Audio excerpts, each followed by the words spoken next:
Sekarang bulan Tisri, dan ada banyak perayaan sepanjang bulan ini. Kami baru saja selesai membangun kembali tembok kota suci Yehua. Sekaranglah waktunya untuk membantu umat Allah mendekat kembali kepada Yehua. Banyak yang belum tahu hukum Allah, tapi ada satu pria yang bisa menjelaskannya, dan dia kembali ke Yerusalem sebelum saya. Dia adalah Ezra. Peraturan dan keputusan hukum Yehua. Ezra dan orang-orang Lewi membacakan hukum Musa. Mereka tidak hanya membacakannya, tapi juga menjelaskannya, menyampaikan maknanya. Bangsa kami pun mulai sadar bahwa kami sudah sangat mengecewakan Yehua. Dengan bekerja pada hari Sabat, mempersembahkan korban yang cacat, dan menceraikan istri untuk menikahi wanita asing. Apa yang kami dengar membuat kami sedih sekali. Tapi kami sekarang mengerti cara beribadah yang benar. Jangan berkabung atau menangis.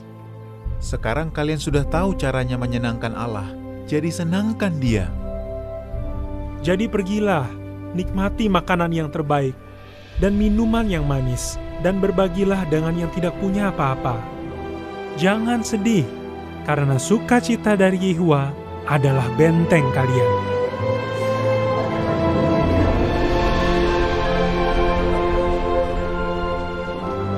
Kami menaati perintah Yehua untuk mengadakan perayaan Pondok Daun.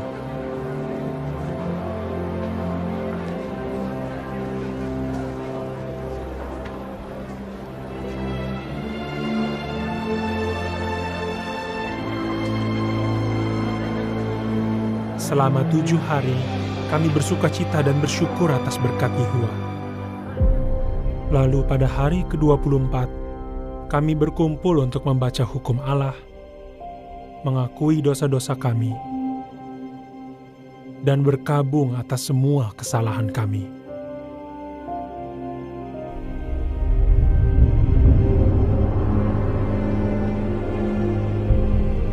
Kemudian kami membuat perjanjian tertulis.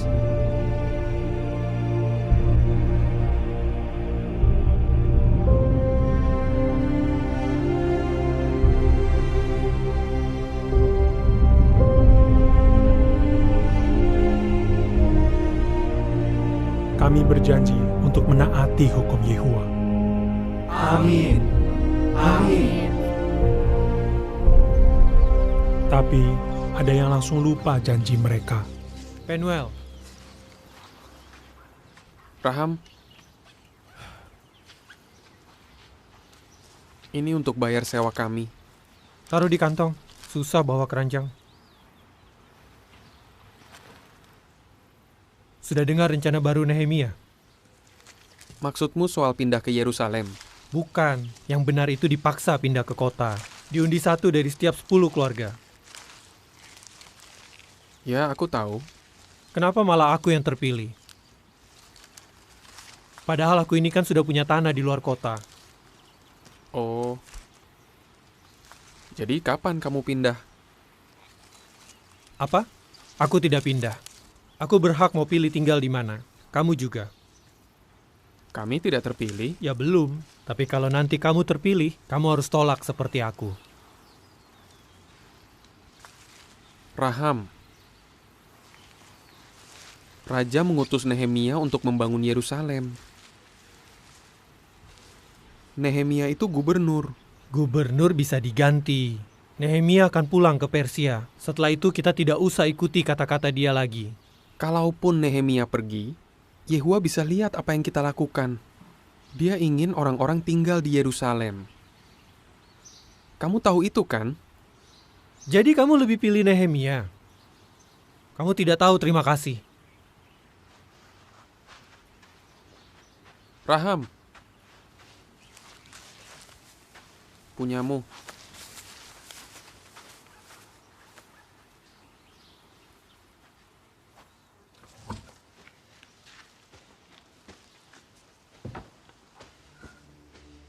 Ada apa tadi?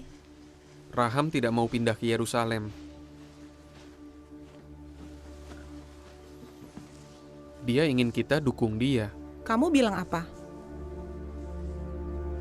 Kalau Nehemia itu melakukan kehendak Yehua, apa dia tidak tahu? Dia tidak mungkin bisa bahagia kalau tidak mengikuti petunjuk Yehua. Jadi, kalau terpilih kita pindah. Ya. Aku mau seperti Nehemia, bukan Raham. Setuju? Iya, Aku juga.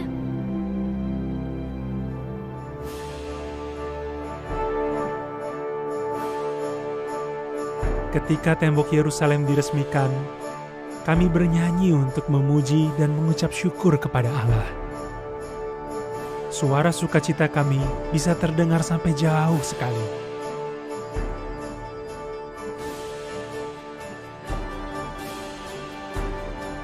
Sewaktu saya akhirnya kembali ke Persia, saya sering mengenang hari itu. Tapi setelah saya pergi, keadaannya tidak sama lagi.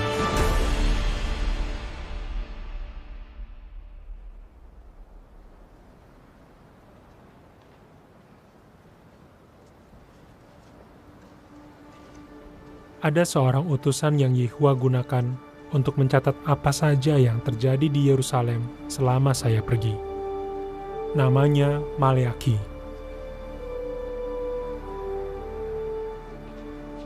Tobia yang sebenarnya bukan orang Yahudi bisa mendapatkan ruangan di dalam bait. Dia memanfaatkan hubungan kekeluargaan dengan Imam Eliashib untuk mendapatkan keuntungan. Wah, sudah lama kamu tidak ke sini. Ada apa? Mau tanya kabar saja. Oh, ini ada sedikit oleh-oleh. Wah, Tobia, kamu ini selalu repot-repot. Oh, itu tidak seberapa. Jadi, ada yang bisa saya bantu? Oh, kebetulan. Ada satu hal kecil saja. Bilang saja, apa itu? Jadi kita kan keluarga. Ya, Kalau keluarga kita datang dari Samaria ke sini, bagus kalau kita punya tempat yang nyaman untuk makan bersama. Sebenarnya bait ini tempat yang cocok. Mereka juga beribadah kepada Yehua. Sering. Ya, kadang-kadang. ruangan di bait. Kalau itu tidak bisa. Dan semua ruangan juga sudah dipakai. Oh ya? Bukannya beberapa cuma untuk gudang? Tapi itu untuk simpan jatahnya orang Lewi. Apa memang tidak bisa? Cuma satu. Saya hanya butuh satu ruangan. Tapi bagaimana Nehemia? Jangan pusingkan dia. Nehemia sudah jauh di Shushan. Kalau dia tahu bagaimana? Siapa yang mau lapor ke dia? Kamu yang mau lapor. Ya tidak. Jadi, buat apa takut?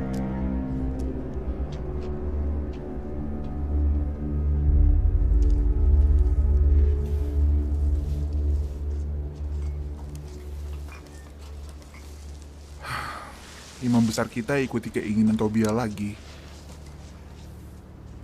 Gandumnya ditaruh di mana? Di sini saja, pelan-pelan ya. Iya. Ada Tobia. Ini cepat diangkut ya. Nah, nanti kalau mereka semua sudah pergi, kalian taruh saja mejanya di sini, kursi-kursinya di sebelah sana. Tobia, jadi sekarang persediaan kami disimpan di mana? Terserah kalian, bukan urusan saya. Sudah ya?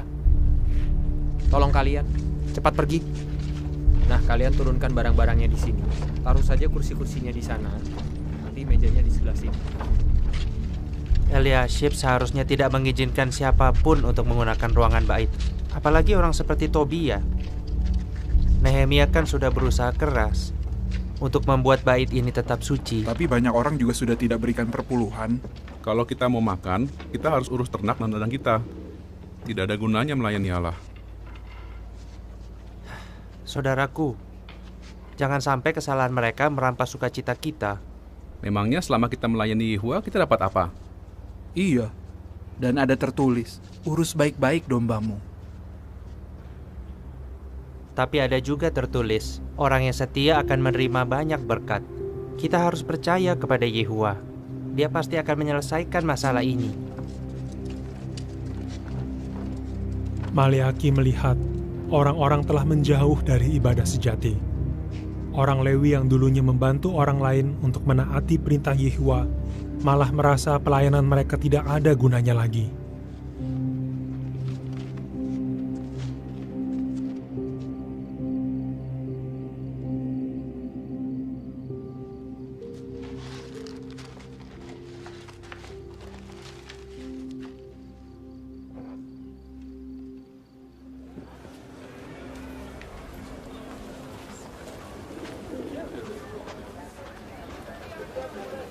Ayo mampir. Beli korban domba saja. Kalau korbannya makin besar, berkatnya makin banyak. Dan kalau korbannya domba, kamu tidak kalah sama orang lain. Makasih, saya sudah punya korban. Tunggu sebentar. Kamu ini sepertinya orang baik. Jadi hari ini saya kasih harga khusus. Harganya tidak jauh beda dari merpati ini. Lihat saja dulu. Dombanya buta. Pincang lagi. Oh, jenis domba ini memang begitu. Hukum Allah melarang kita mempersembahkan korban yang buta, cacat, atau sakit. Kalau nanti saya bisa persembahkan domba, saya akan bawa yang sehat. Jangan buang-buang uang. Ini sudah harga khusus. Maaf, tidak. Jangan kaku. Ini cuma tradisi. Bait sudah tidak seperti dulu lagi. Mereka sepertinya sudah tidak peduli lagi kepada Yehuwa.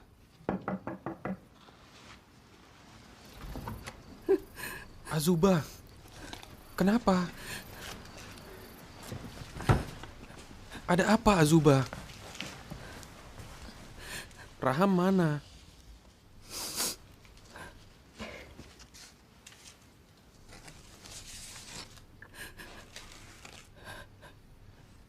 Surat cerai.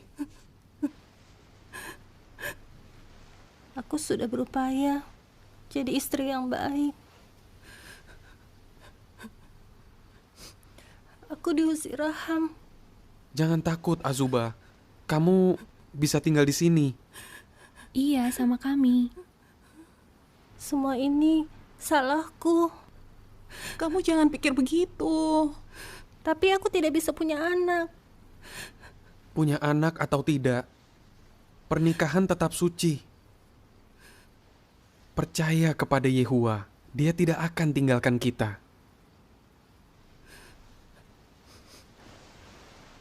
Makasih.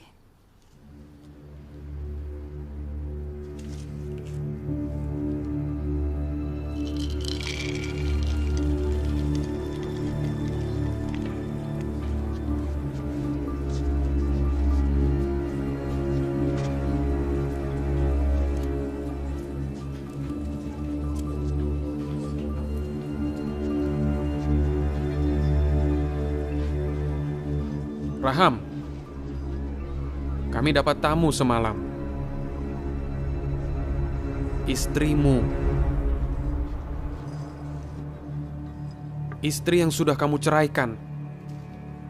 Raham, kenapa kamu tega menyakiti istrimu yang tidak bersalah? Kenapa kamu jahat sekali? Musa kan bilang, kalau kamu menemukan hal yang tidak pantas pada istrimu, kamu harus menulis surat cerai, memberikan itu kepadanya, dan mengusir dia. Dia tidak bisa kasih aku anak. Apa menurutmu itu pantas? Dan aku sudah bosan sama dia. Hari ini aku menikahi Gizla. Gizla? Perempuan Moab itu? Aku dengar sendiri kamu sudah bersumpah tidak mengambil istri dari bangsa lain.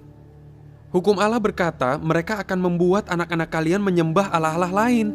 Yehuwa pun akan sangat marah kepada kalian. Kamu tidak berhak nasihati aku. Semua orang harus mendapatkan sukacita, dan ini caraku. Raham, sukacita sejati itu datangnya dari Yehuwa. Kamu pikir kamu bisa bahagia pakai caramu sendiri?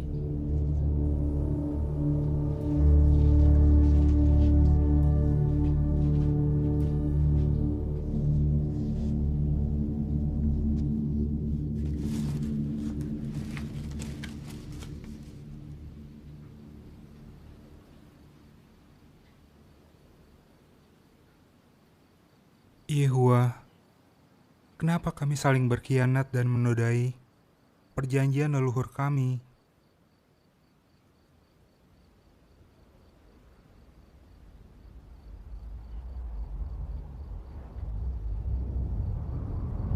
Maleaki, katakan kepada para imam yang menghina namaku, anak menghormati bapaknya dan pelayan menghormati majikannya. Jadi kalau aku ini bapak, kenapa tidak ada yang menghormatiku? Kalau aku ini majikan, kenapa tidak ada yang takut kepadaku?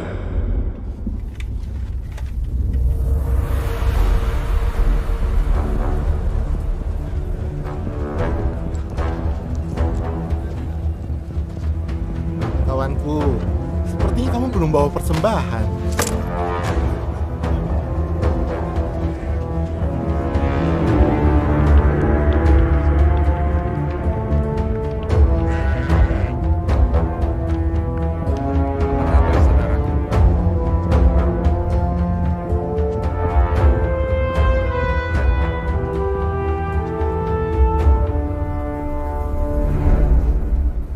Orang Lewi, kalian menghina nama Yehuwa. Menghina? Maksudmu? Kalian mengorbankan binatang yang buta, pincang, atau sakit. Dan kalian bilang ini tidak jelek. Apa Yehuwa mau menerima korban seperti itu? Kalau dagingnya dimasak, tidak ada yang tahu kalau itu pincang atau cacat. Tapi Yehuwa, apa dia tidak tahu? Yehuwa akan datang ke baitnya dan membersihkan kalian, putra-putra Lewi. Maleaki, kamu ini kenapa? Kenapa kamu tidak suka? Semua orang lain tidak masalah?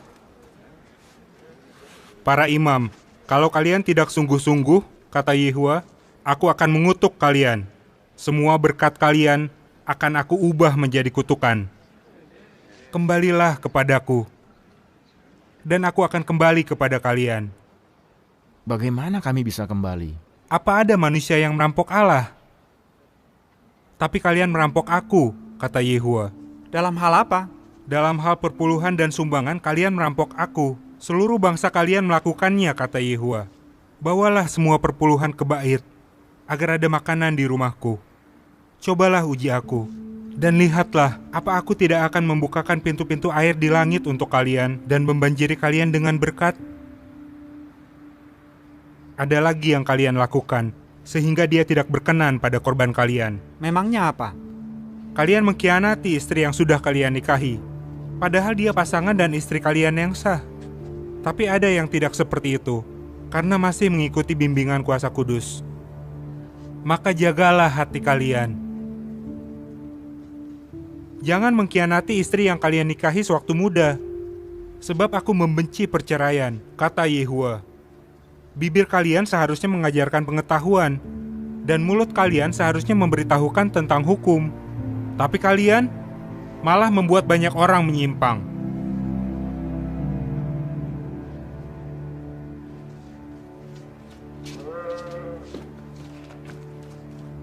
Yehuwa memberitahu bahwa masalahnya ada di hati mereka. Meski begitu, Maleaki masih menemukan orang-orang yang melakukan kehendak Yehuwa dengan bersukacita.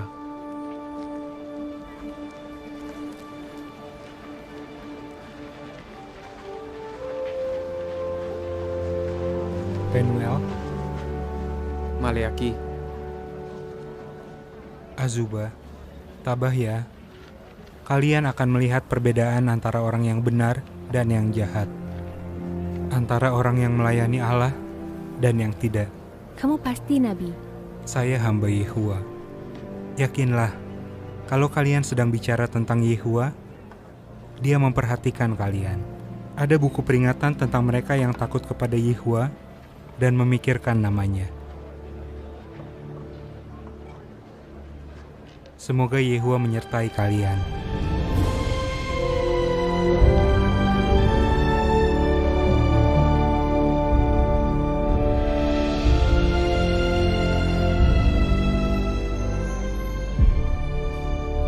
Sudah lama saya pergi dari Yerusalem, tapi saya selalu memikirkan orang-orang di sana. Jadi saya meminta izin untuk kembali. Tapi di sana, saya kaget sekali. Eliashib.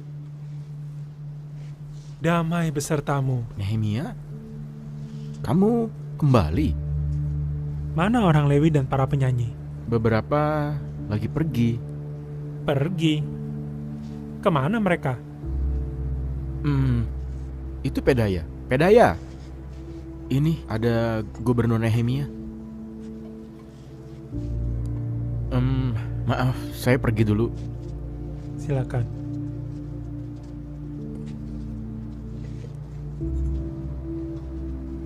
Pedaya, bagaimana keadaan di bait? Apa jatah orang Lewi cukup? Gubernur Nehemia, kami hampir tidak dapat jatah. Kenapa begitu? Para imam dan orang Lewi tidak menjalankan tugas mereka dengan benar. Jadi orang-orang tidak mau membawa perpuluhan lagi. Akibatnya, banyak orang Lewi dan penyanyi kembali ke ladang mereka. Kenapa kamu tidak ikut? Tuanku Nehemia, saya selalu yakin Yehua menolong orang yang percaya kepadanya. Dia pasti bertindak pada waktunya. Apa Eliashib tidak menyuruh orang untuk membawa perpuluhan? Sewaktu Tuan pergi, Nabi Maliaki memperingatkan dia dan para imam. Tapi Eliashib mengosongkan gudang kami, tempat kami menyimpan jatah, dan dia berikan ke Tobia sebagai ruang makan.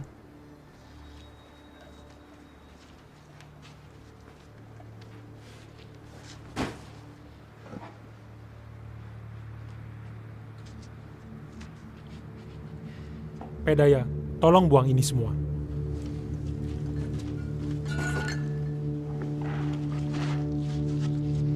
Mau apa kalian? Eliashib! Apa-apaan ini? Kenapa kamu dan para pejabat mengabaikan rumah Allah? Nehemia, tolong kalian sucikan gudang ini dan kembalikan peralatannya. Siap, Tuan. Kumpulkan juga orang-orang Lewi, para penyanyi dan pejabat. Mereka semua harus kembali bertugas. Pedaya, kamu, Shelemia dan Zadok sekarang mengawasi gudang. Hanan asisten kalian. Tugas kalian membagikan jatah orang Lewi. Nehemia, sebentar, saya bisa jelaskan. Saya akan perintahkan semua orang Yehuda untuk membawa 1/10 dari biji-bijian, anggur baru dan minyak. Coba saya jelaskan.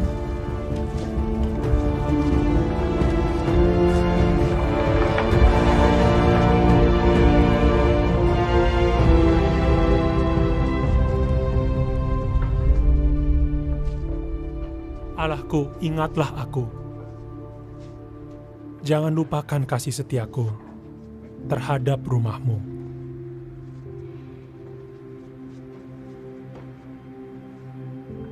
Orang Yahudi tidak hanya mengabaikan rumah Yehua, tapi ada juga yang berjual beli pada hari Sabat, hari yang suci bagi Yehua.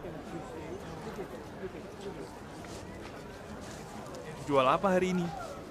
Hari ini lagi ada banyak ikan dari Tirus. Mau apa kalian? Apa kalian tidak tahu ini hari Sabat? Nehemia, kalian tahu kan ini dosa? Allah bisa datangkan bencana atas kota ini. Sekarang orang pikir ini biasa. Tapi Yehua bagaimana? Saya melarang mereka berjual beli, dan saya menyuruh pintu-pintu ditutup agar hari Sabat tetap suci.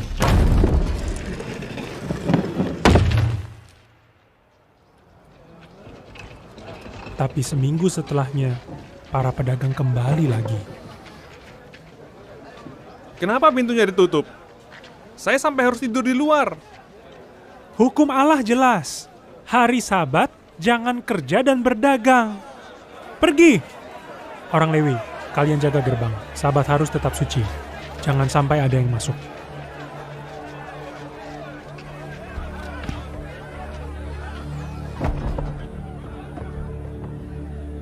Oh Allahku, ingatlah ini juga demi aku, dan kasihanilah aku, karena kasih setiamu yang begitu besar. Masih ada hal lain yang perlu saya lakukan. Ayo nak, Bayar. jangan lari. Jangan nakal, cepat ke sini. Kenapa anakmu? Mereka tidak suka ke bait. Hei, kenapa tidak suka ke bait? Sini kamu!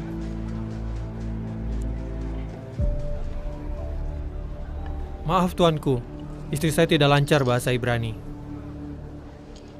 Kamu kan sudah bersumpah tidak menikah dengan orang yang tidak melayani Yehua. Nehemia, tidak ada yang ingat itu.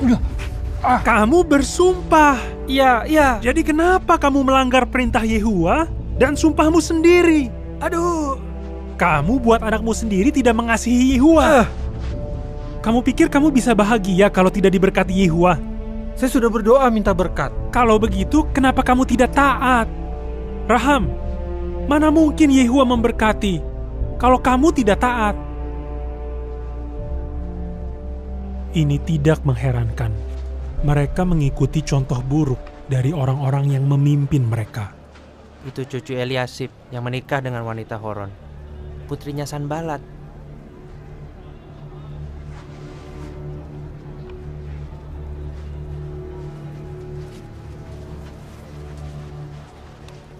Kenapa kalian tidak taat hukum Allah? Jangan terima anak mereka untuk menikah dengan anak kalian. Atau kalian sendiri. Bukankah itu yang membuat Raja Salomo berdosa? Kakek, jangan diam saja. Iya, sebentar. Kenapa kalian sampai melakukan dosa besar ini dengan menikahi wanita-wanita asing?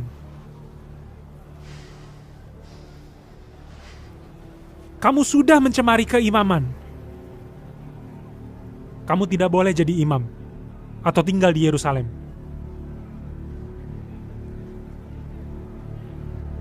Ya sudah. Saya ke Samaria. Mereka tidak kaku. Tapi itu cucu saya. Jadi kenapa biarkan dia tidak menghormati hukum Yehua? Kamu tahu, kita tidak bisa dekat dengan Allah kalau pelayanan kita di bait tidak suci. Tapi begitu saya pergi, kalian semua langsung menyimpang.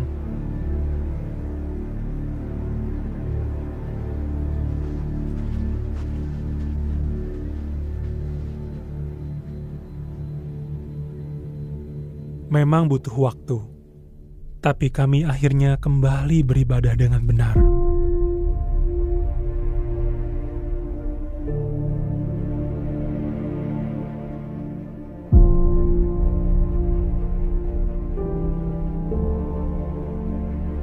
Kalau saya pikirkan lagi, bagaimana Yehua membantu kami selama ini.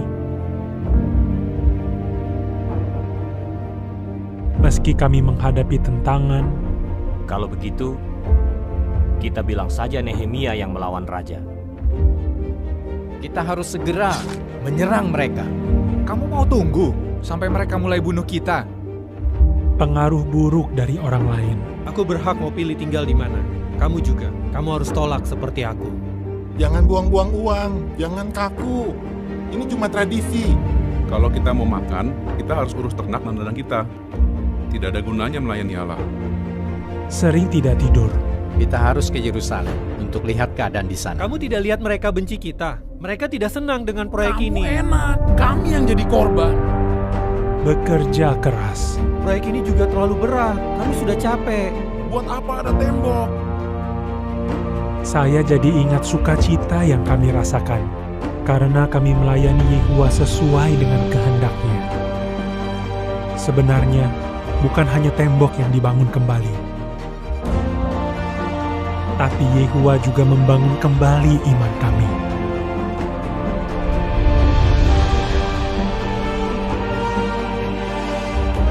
Saya tidak akan pernah lupa bagaimana Yehua menyatukan kami untuk melakukan kehendak-Nya. Dia mengajar kami untuk mengandalkan Dia.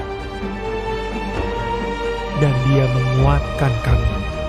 Nikmati makanan yang terbaik dan minuman yang manis, dan berbagilah dengan yang tidak punya apa-apa. Jangan sedih, karena sukacita dari Yehua adalah benteng kalian.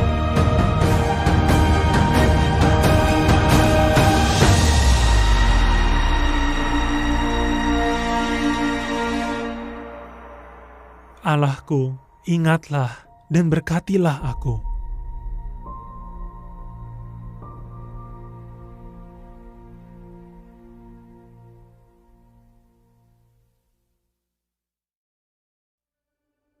Nehemia adalah pria yang berani. Dia bisa tetap tinggal di istana Shushan yang megah dan melayani Yehua di sana. Tapi sebaliknya, sewaktu ada kebutuhan, dia siap untuk menempuh perjalanan yang jauh ke Yerusalem untuk membantu saudara-saudaranya. Tapi itu tidak mudah. Sebelumnya, dia harus minta izin kepada Raja Persia agar boleh pergi. Apa yang membuat Nehemia berani? Apakah sifat-sifat yang dia miliki atau hubungan baiknya dengan raja? Mari kita lihat lagi cuplikannya. Kota itu, tempat leluhur saya dikuburkan, sudah hancur, dan gerbang-gerbangnya sudah dilalap api. Apa maksudmu, Nehemia? Jujur saja, apa yang kamu inginkan? Saat itu juga, saya berdoa kepada Allah. Kalau Raja berkenan dan senang kepada hamba-Mu ini, utuslah saya ke Yehuda, ke kota tempat leluhur saya dikuburkan. Saya ingin membangunnya lagi.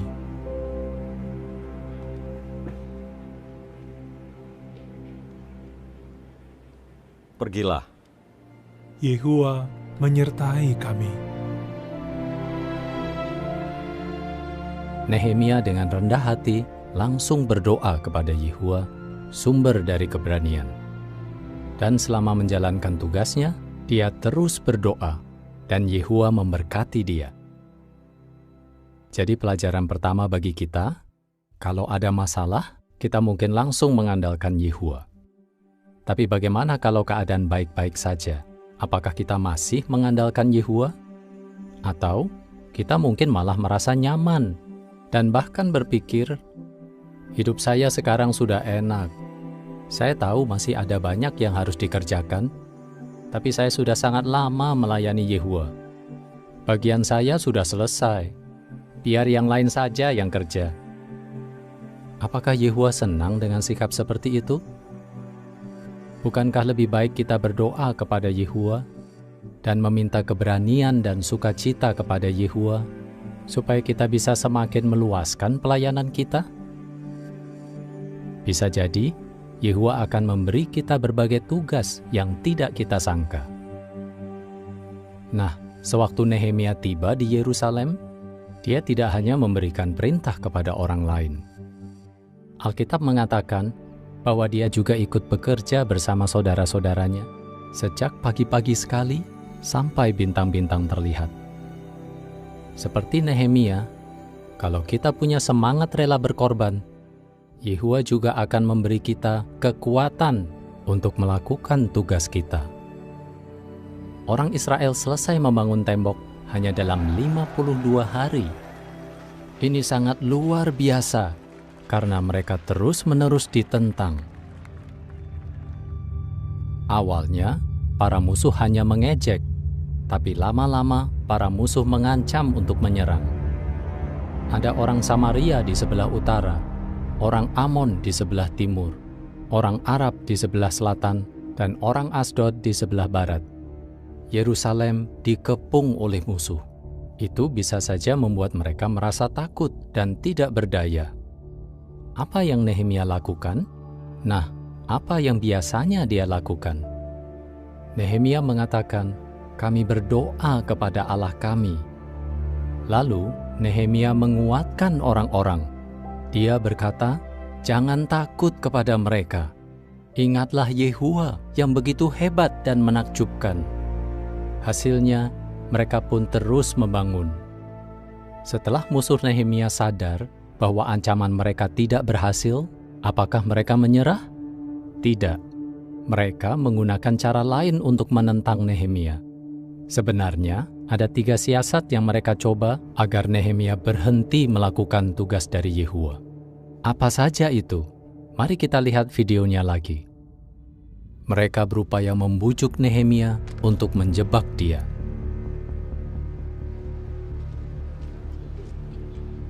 Bilang ke Nehemia, "Datanglah, Mari kita tentukan kapan kita akan bertemu di lembah Ono. Mereka pasti ingin mencelakai aku. Mereka menyebarkan fitnah. Geshem, sekarang kita coba rencanamu. Tobia, tulis ini. Bangsa-bangsa sudah mendengar, dan Geshem juga mengatakan bahwa kamu dan orang Yahudi berencana memberontak. Untuk itulah kamu membangun tembok itu. Dan mereka menggunakan pengkhianat untuk menipu Nehemia. Mereka akan datang untuk membunuhmu pada malam hari. Kita harus pergi ke dalam bait dan menutup pintu-pintunya. Shemaya, mana mungkin orang seperti saya melarikan diri? Tapi ini bahaya. Tidak. Itu bisa membuat bangsa kita patah semangat. Cuma itu tempat yang aman. Saya ini bukan imam. Kalau saya masuk bait, justru saya harus dibunuh. Saya tidak akan masuk. Jangan bodoh, Nehemia.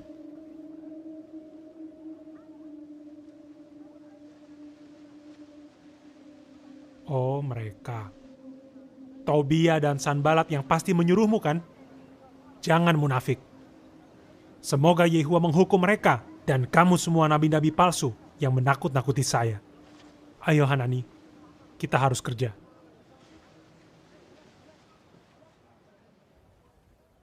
Ketiga siasat itu gagal total.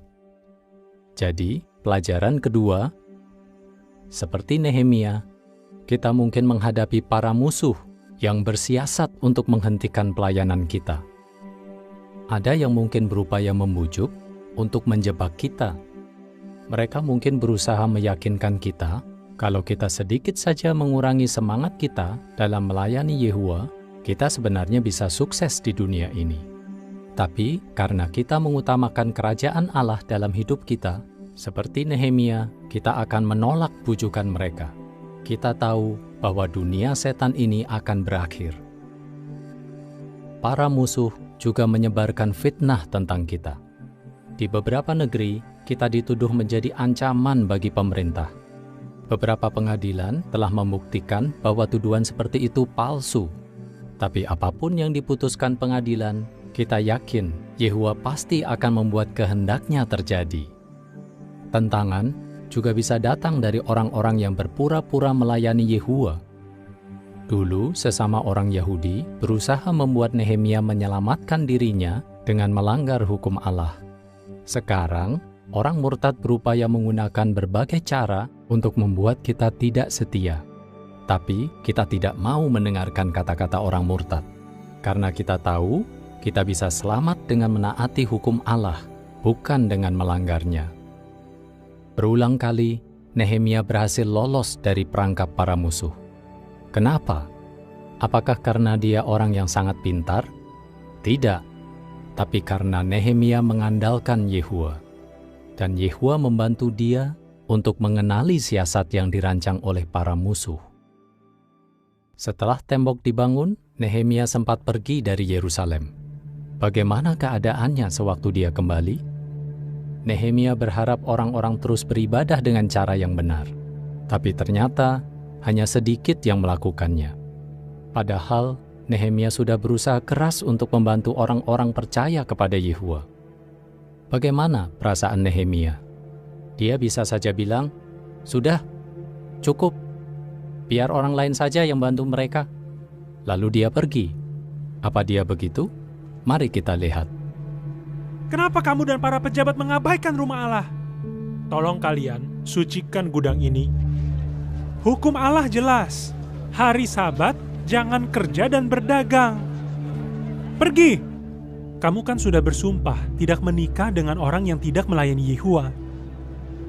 Jadi kenapa kamu melanggar perintah Yehuwa dan sumpahmu sendiri? Itu cucu Eliasib yang menikah dengan wanita Horon, putrinya Sanbalat. Jangan terima anak mereka untuk menikah dengan anak kalian. Kamu sudah mencemari keimaman. Kamu tidak boleh jadi imam atau tinggal di Yerusalem. Memang butuh waktu. tapi kami akhirnya kembali beribadah dengan benar. Nehemia tidak meninggalkan tugasnya. Tidak, dia tetap bertekun. Kenapa? Karena dia tetap punya sukacita. Sukacita yang Nehemia rasakan tidak bergantung pada hal-hal yang berhasil dia lakukan. Tembok yang kuat dan kokoh, atau bahkan apa yang dilakukan orang lain. Dari mana sukacita sejati berasal? Nehemia sendiri mengatakan, sukacita dari Yehuwa adalah benteng kalian. Jadi sekarang pelajaran yang ketiga, meski ada tantangan dan kesulitan, kita bisa bersukacita karena sukacita sejati berasal dari persahabatan kita dengan Yehuwa. Nehemia sama seperti saya dan kalian. Dia memang tidak seperti Musa dan Yosua yang pernah melihat mukjizat Yehuwa secara langsung. Jadi apa yang menguatkan Nehemia? Dia bisa berdoa. Dia punya iman serta keyakinan. Itu yang menguatkan dia. Dan Yehuwa sendiri juga membantu Nehemia, membimbing dia dan memberkati kerja kerasnya. Kita juga bisa lakukan yang sama seperti Nehemia.